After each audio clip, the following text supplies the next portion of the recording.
Hi everyone, we're back in the studio. We're on the block today with AJ Sabbah, straight in from New York, California.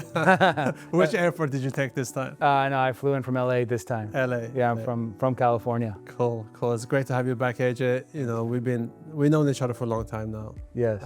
In fact, last time we were on a podcast together was in LA. Yep.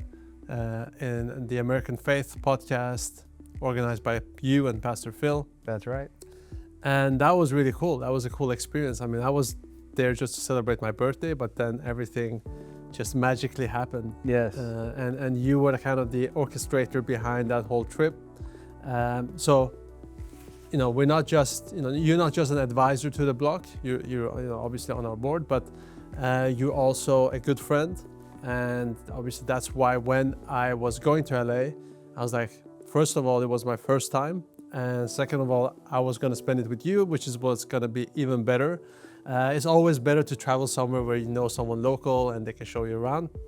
But what I didn't expect was that we were going to have so many good business meetings in a week. And I just wanted to go to kind of have a rest. Yeah, I know. But then that trip ended up into a full-on business trip, and everything just happened by accident. Yeah. And it was incredible to see. I mean, from the moment we came, you remember from the airport, we started seeing all these signs from nature. Do you want to tell us a little bit more about that, and maybe, you know, what you're doing over in LA and how it comes that, you know everyone literally? Well, I was born and raised in Southern California. And then, so I just have a massive network and family there, and some amazing business partners. And that's, you know, and I've known you for years, and, you know, it's very important to be around the, you know, how they always say, right place, right time. They leave out right people. Mm-hmm. And I think it's very important to find your tribe, find the people that you click with, have similar vision, outlook, and everything. So I was very excited when you came, and I didn't tell you everything that we had, that I was cooking and planning. Some things just happened, like you were talking about, naturally, and that's the point. When you're around the right people, certain things just open up. And so like when you came, I know it was your birthday, we were gonna celebrate it, but we ended up meeting and hanging out with so many people, and I am very, very excited about you know, heading the block. And I'm very grateful that you decided to put me on the board. You and the founder, Farbood, he's a great guy. And I just believe in the vision. I think it's great. And also, there's a lot of people in the US want to come to the UAE and potentially build or even just speak or learn or just figure out what's all the buzz about the UAE, because they're doing it right here. It's safe, it's clean. They're always looking towards the future, and I'm kind of a nerd about that. Like, yeah, I'm like always looking ahead, trying to see what's next, and that's why I got involved with crypto. That's why I got involved with I missed the tech bubble, but I wasn't gonna miss this bubble. So when you came, it's just stuff started to line up, man. It was great. California loved you just as much as you loved it. I'm telling you, everybody was happy to meet you. Pastor Phil thinks you're an amazing guy, and anytime there's anyone that ever thinks about doing anything in the UAE, it gets sent to you. And so for me, it was just like, okay, let's get Danosch over here. He's coming for his birthday, but you know, we're gonna have some meetings together, and we can go into more that, but like it was great. Yeah, I mean, look, we met with some really cool people. Yeah. One of them is obviously David Meltzer. For those who don't know who David is, basically the movie Jerry Maguire, the guy that says, "Show me the money."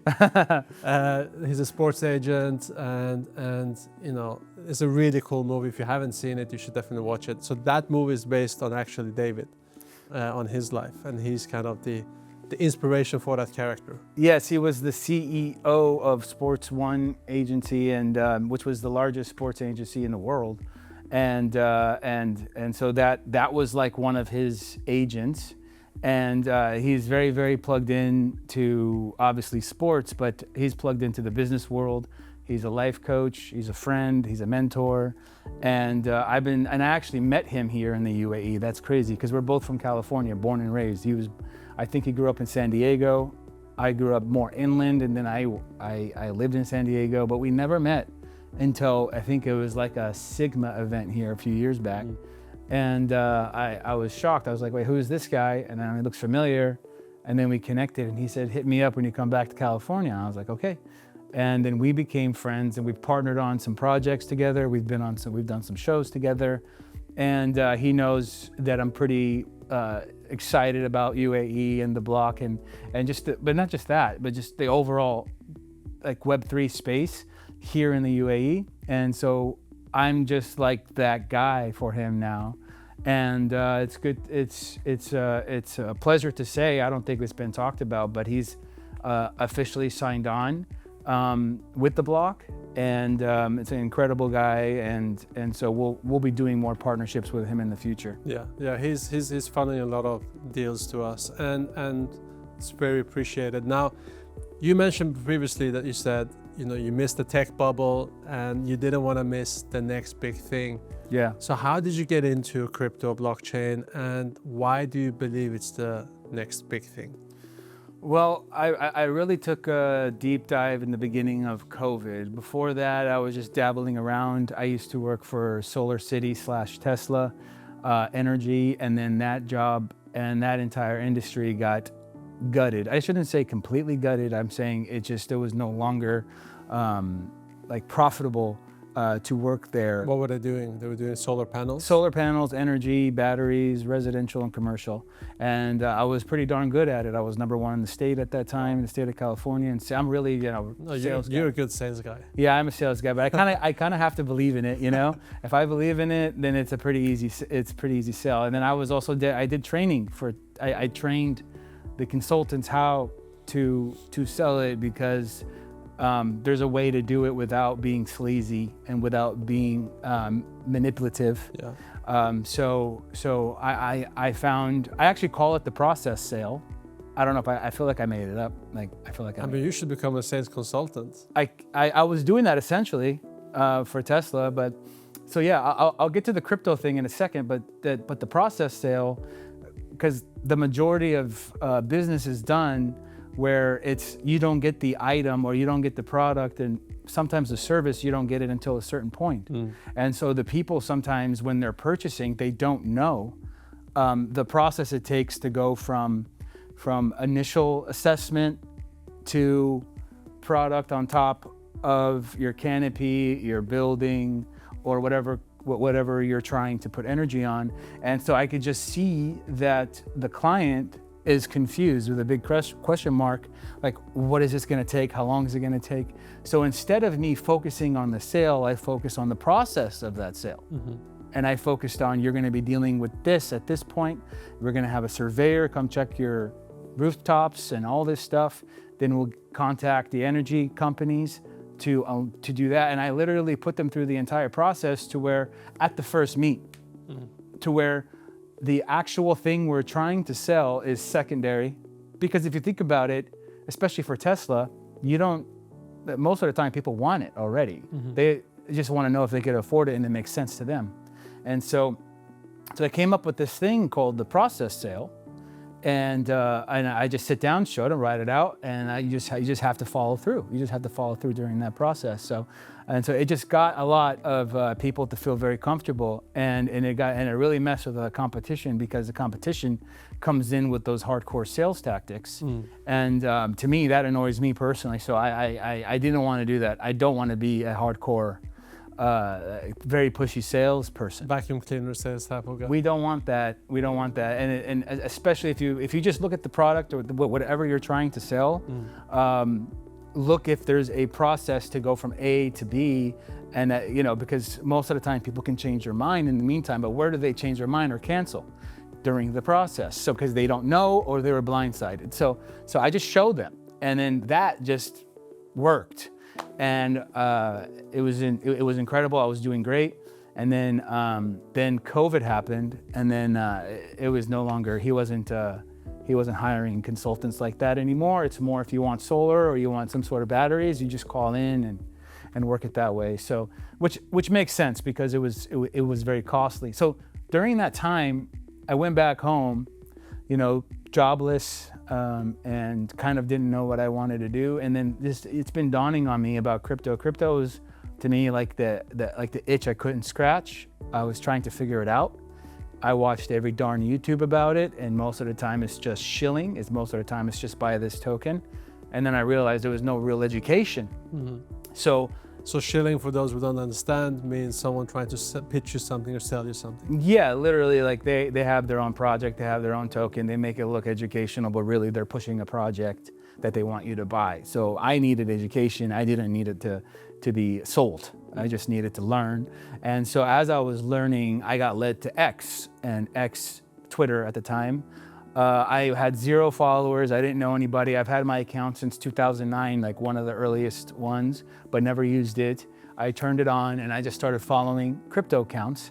And then I learned about Spaces, Twitter Spaces, X Spaces, and then that I could listen into people speak on specific subjects. So, and the subjects were crypto I would try to find. Now, I didn't realize I could request to speak, and it was really cool. So I requested to speak, and I would ask some crypto questions, and then I got thrown out of the room. I mean, because you could look at each person's account, 0 followers, clearly I don't know what I'm talking about, and I'm talking to like some Bitcoiners that don't even like any other crypto except Bitcoin, so they threw me out, which made me upset. Mm-hmm. I said, okay, let's figure this out.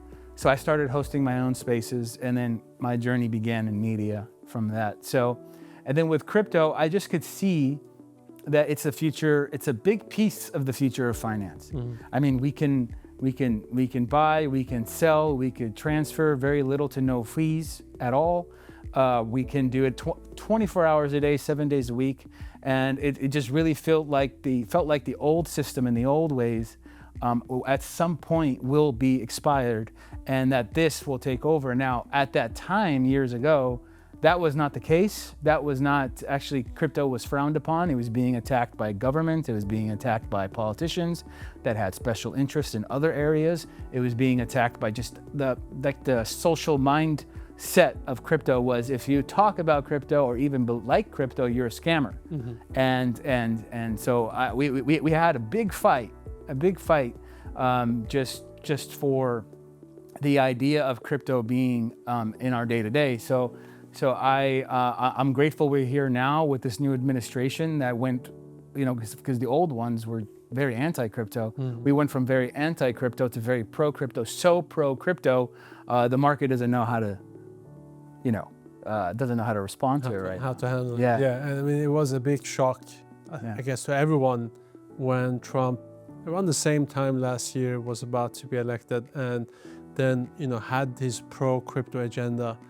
And, since then, obviously, we've seen how that's impacted the markets. I mean, maybe not recently with the crash in the market, but what we are seeing is, I see this whole new Web 2 and Web 3 converging.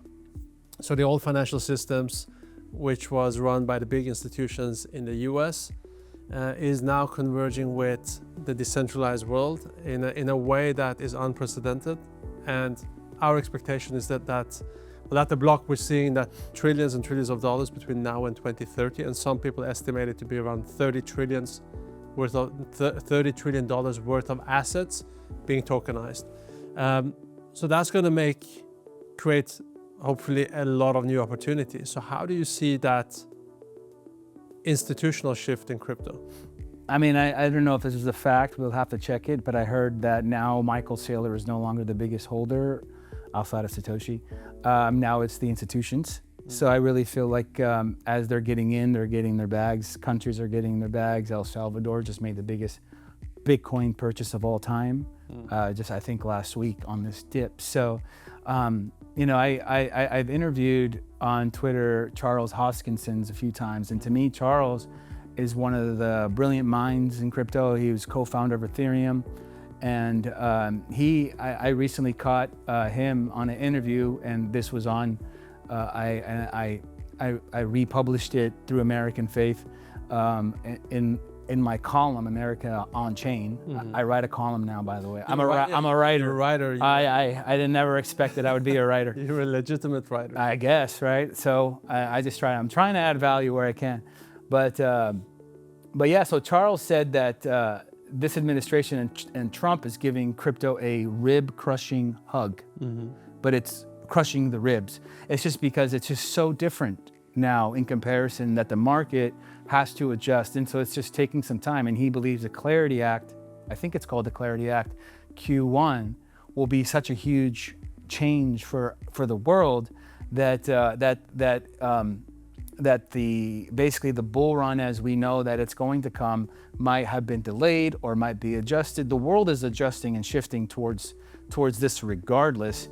It's just that rib-crushing hug that Trump has given crypto is just a different, completely different mentality than what was before. But I totally believe, and I'm still very extremely bullish, that crypto will continue to grow, will continue to be adopted, and like how people regret getting into Bitcoin at 10,000 now that it's at 100,000, they will regret not getting in at 100,000 when it's 1 million. So there will be a time, and it will not just be crypto. And I know Bitcoin. I know some Bitcoiners do not like that statement, but it's a fact. That's why I love being here, because even though the market is turning every single day in the UAE, I see somebody building something with some genius idea that has to do with the blockchain, that has to do with helping.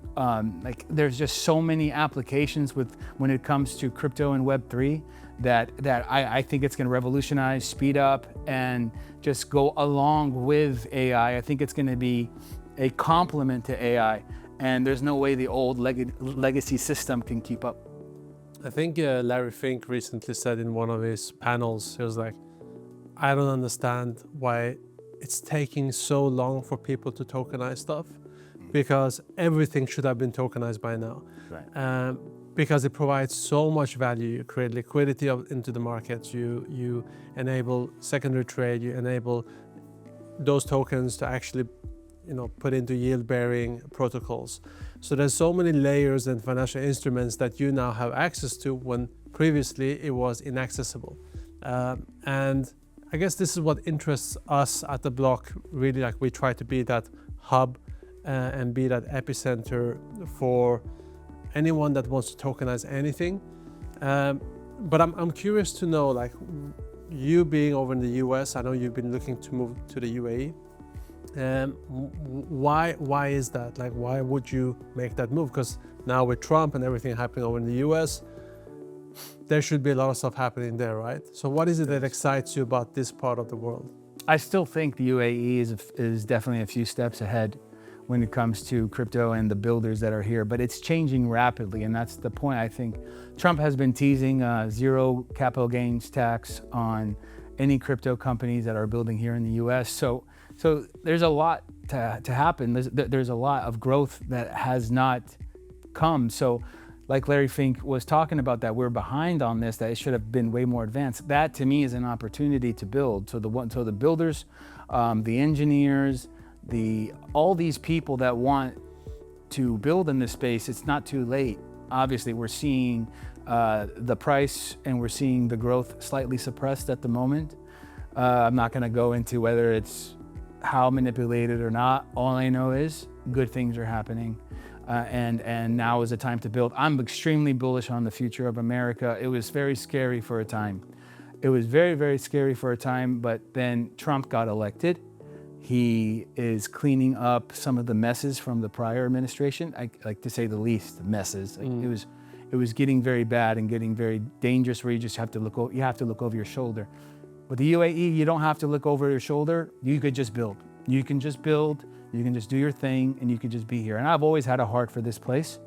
I love how future-driven they are. I love they even have a minister of happiness or something. Like, it's just incredible. Like, we have a minister of happiness, minister of AI. There's a lot of stuff here that, is just one step ahead of everywhere else. But I could totally see myself being here, let's say half the year and half the year back in the US, because I'm from the US and I care about the country, and I'm also advising Steve Hilton, who's running for governor of the state of California. And I also was helping Grant Cardone when he was thinking about that. But there was a time 2-3 years ago, Grant had Bitcoin prior, but he was never a real Bitcoin guy. And now he's partnered up with American Bitcoin, with Eric Trump, and Grant's all in. Like, he's got billions of dollars worth of property that he wants to tokenize. He's already doing one, I think, in Florida, massive property that has Bitcoin behind it. I believe earning yield. So how he structured that is pretty incredible. I want to learn more. But these are my friends, and I'm very excited about what's coming. You know, I know as we're recording this right now, the market is red, but I know it's not going to be red forever. Yeah. No, I mean, look, AJ, I met you back in, I think 2021, 2022, still very early days, at least. Here in the Middle East market, we didn't really have a big community back then, and you come a long way since then. And you know, it's, first of all, I'm very proud of you.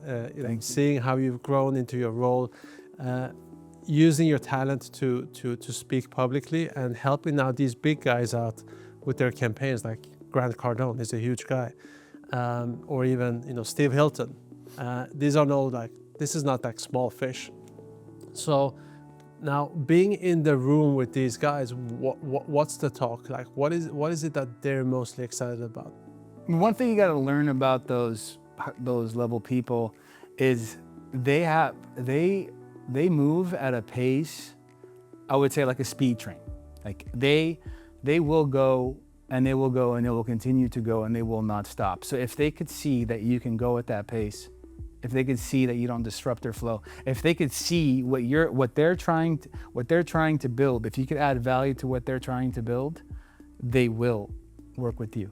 They don't discriminate. They don't care like where you're from, what's going on. If you have the right heart and you could provide value, let's rock and roll. And so I have a long history of being around very interesting people, but it's been behind the camera, which I've enjoyed being behind the camera, which is, I would say, a little bit childish of not wanting to be in front if I feel like I should be in front. But now it's time to, obviously, and I've been doing it, you know, with different shows and in media. So the last couple of years, it's over. Cat's out of the bag. AJ's here. He's not going anywhere. And you played a big role.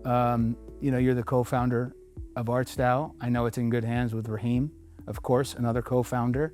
And you guys, during a rough season of my life, I was building on X, but you guys knew who I was through X, and decided to include me with ArtStyle, and I partnered up and I emceed, and we were part of the ArtStyle Fest, first one, second one, and it's just been nonstop since then. So you played a big role, and I won't forget that. We made you the first live AI avatar on stage, on a big stage. It was like a huge AI avatar that was speaking to the public while AJ was speaking simultaneously. It was really cool. I was like back then it was very groundbreaking, very innovative. Yes. It was when literally these AI avatars barely didn't even exist. Yeah, I ended up, I believe, being the first AI avatar to live perform at a major event. And I had no idea it was going to be that big when you told me. You just literally asked, you and Maria literally asked me, hey, do you mind being the avatar? And I said, sure, like whatever, that can't be that hard. And then I show up and I'm on the big screen, and it's a copy of me. And then I have to be behind the screen, and I'm just doing the announcements, speaking, and it was incredible, man. I love anything future tech. I love anything like that. So like what you guys did, giving me those opportunities, I'll never forget. So what's interesting about your career, AJ, I'm not sure I can say this, but you know, you started out as a security guy for big celebrities, right? Sure. You're still a strong guy, but you were like a proper American footballer. How much did you bench? This is like an insane number. Okay, so I grew very fast when I was young. At the age of 15, I was basically this size, even bigger. I'd bench 500 pounds. I don't know what that is in kilos. That's like 250 kilos. Yeah. And at 15 years old, so I really should have gone pro in football, but I hurt my back. But yeah, no, I was also thinking about breaking the record at the NFL Combine, which at the time, 225 pounds, which are 2 big plates on each side. I did that just by training, just regular 37 times, and the record was 47 times. So in my early years, in my early 20s, I'm no longer in my 20s or 30s. Even though he looks young. I'm 42, but yeah, no, I have, I did do a lot of that, a lot of lifting and a lot of sports. I played all the sports. I was just an athlete. Basketball, baseball. I really enjoyed basketball and baseball, almost more so than football. Football was fun, but you know, when you're a big guy that wants to hold the ball, but you're too big and they put you in the line as a blocker, you know, you're a little pissed off. But yeah, so what I wanted to get to was you started with that being like security for these guys, and now you're literally becoming their media channel in a way. You're becoming you're supporting them on public speaking, you're supporting with their campaigns. So doing that, what have you learned from these guys, like throughout your career? What is the one thing that you've taken? I first saw a lot of the downsides of fame and the downsides of being that name and being how big, and the stress they had to deal with. And then I had to like slow down, and it was a blessing seeing it, like being able to see. Everyone sees the glitz and the glamour and the cars and the planes and everything, but they don't see behind the scenes. I was behind the scenes since I was 21 years old, and so I've seen very good men fall, and usually it's because of greed, money, power, or women. Let's be honest, women. So we have to be careful. So I have done my best to keep my nose clean, as they say, and because that deposit that came inside me, the impartation of you, if you ever are going to be on the main stage or be a main guy, like take that serious. It's a responsibility. People will listen to your voice. And what took me over the edge was at Art Style Fest when we invited Zuby with a Z. Yeah. My guy. I love that guy. But for those who don't know, can you explain who Zuby is? Zuby Music. He's a impressive musician, artist, creative entrepreneur. Has a very strong voice. He's the voice of reason, really. And you know, he was educated in Saudi at an American school, but he's from the UK, and one of his biggest audiences, even though he's global, is in the US. I think because we were just dealing with such fake propaganda and so many lies, and he would be the voice that speaks out on, because not all of us have that size platform and not all of us have that megaphone, and it was like he was speaking on behalf of millions of people, and he deserves every follower he gets, he deserves every high five he gets, and who knows what his future will be, because he's still very young. Who knows? He's such a good guy. So Zuby said something to me that hit me like a golden arrow, man, right in the forehead. When I was I had just went number one on X with 300,000-400,000 live viewers a day on a stream, and I really wasn't excited about becoming more public for the reasons that I told you, the negative sides of being public.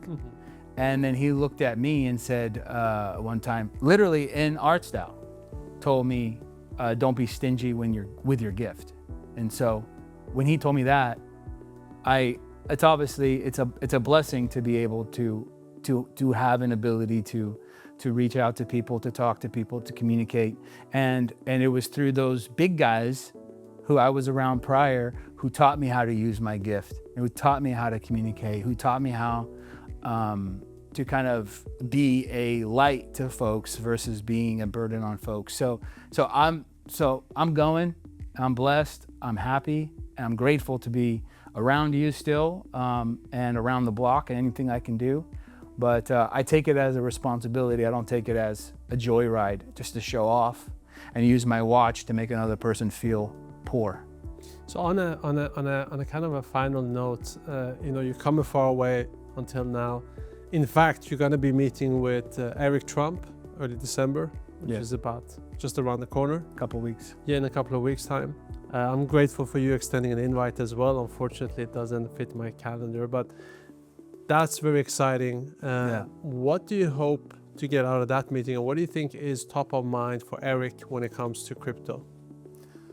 Eric is one of the most bullish people on crypto right now. I see him as an asset. I know he turned into a meme because every time it dips, he tweets "buy the dips," and that's a good thing to be a meme. If you're a meme in crypto, you made it in crypto. So you know it might not always be the funniest or whatever, but I think what he's building with American Bitcoin and World Liberty Financial is just the beginning. I could totally tell and see he's got some serious plans, and he is smart enough and he has the right to get market share in the industry that's only starting. And so I feel like I'm very excited. I don't know why anybody wouldn't be excited that the Trump family and a Trump organization is not supportive, is this supportive of crypto. I think it's only the beginning. So when I meet him, I've met Laura Trump, his awesome wife. Like, she's an incredible person, man. You get around her, you're like, whoa, that is an impressive human being. And I've met her at a gala in California, and come to find out, me and Eric kind of have the same pastor, a person we respect, and Pastor Phil. So he will be with him at a lunch, and I'll go meet them, and he'll be speaking at a conference, business conference with them during that time. I'll be there.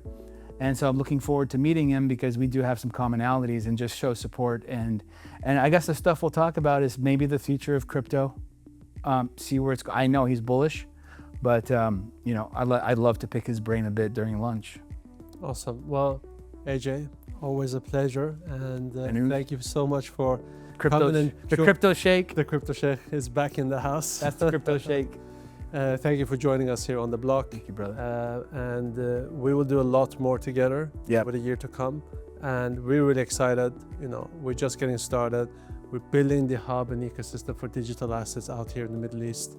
And we're starting with Dubai. If I could say, that hub that you guys are building, that is one of the reasons why I'm here. This entire new facility that needs to be like that's exciting. Yeah. And I'll be there with the microphone, 100%. It's yours. Thank you, brother. Thank you so much.